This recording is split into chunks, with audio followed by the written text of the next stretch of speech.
it's Rick Stewart. I'm here with John Oates for Blues Center interview number 12. Oh, Rick, how's it going, man? On Arkansas, I've taken my roots and my past and my influences, and I've melded them together, but with a modern production sensibility, and tried to take it really into the future, take the past into the future. The Arkansas album was inspired by Mississippi John Hurt. He became a real touchstone for me in terms of country blues and his finger-picking style. I did a version of Stacker Lee, which is one of his classics. I add a little bit of this rockabilly kind of Sun Records kind of feel to it.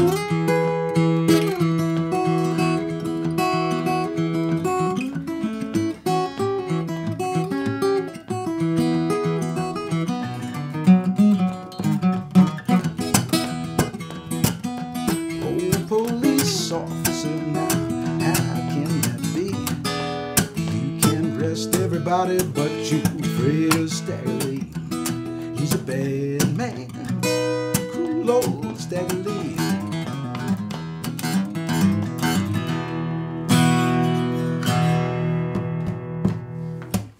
Yeah. So I kind of rock it up a little bit. But it's essentially, I'm finger picking it kind of the way he did it, but you know, just adding a little bit more meat. You go with the round pick or the flat pick or just fingers? I use both. I use my fingers with nothing. I use a flat pick. I use a Fred Kelly Bumblebee, which is this little black and yellow pick. And I can use it like a flat pick, and I can use it like a thumb pick. When I think about Mississippi John Hurt too, he's a kind of a ragtime guitar player. And then I thought, well, who's the king of the ragtime guitar players? And Blind Blake, to me, is the guy. There's a song called That'll Never Happen No More, so...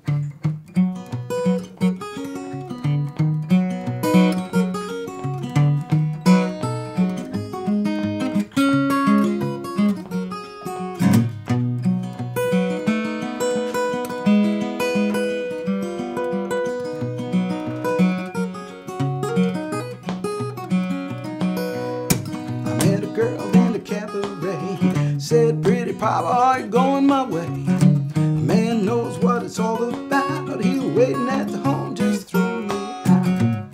Put my nose in, split my chin. Don't you let me get you around here again. Beat me from the kitchen back to the door. Hit me with a chair till my head got sore. That will never happen no more. That will never happen no more. That will never happen no more.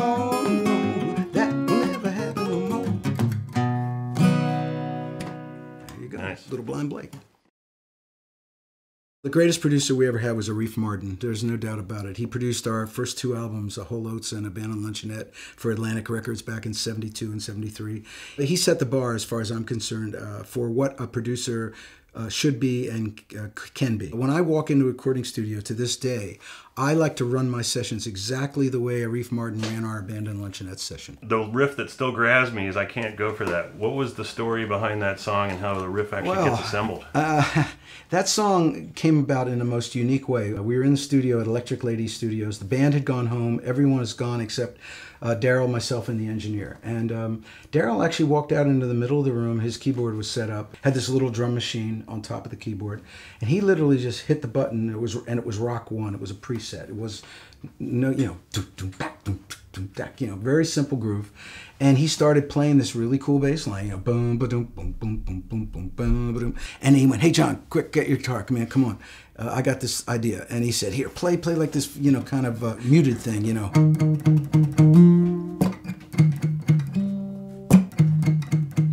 That's all it is.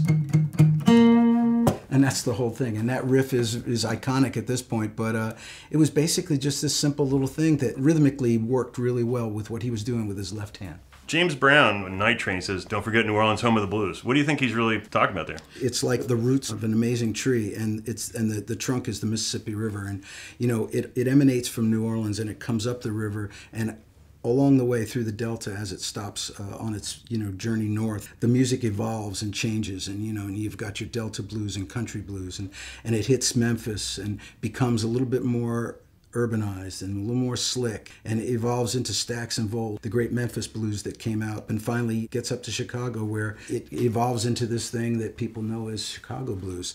Just follow the river up north, and you'll find the whole history of American music. This great American music tradition is so deep and so important. I feel like I'm a very, very small part of it, and I'm very proud to be a small part of it. Thanks, John Oates. Thanks, man.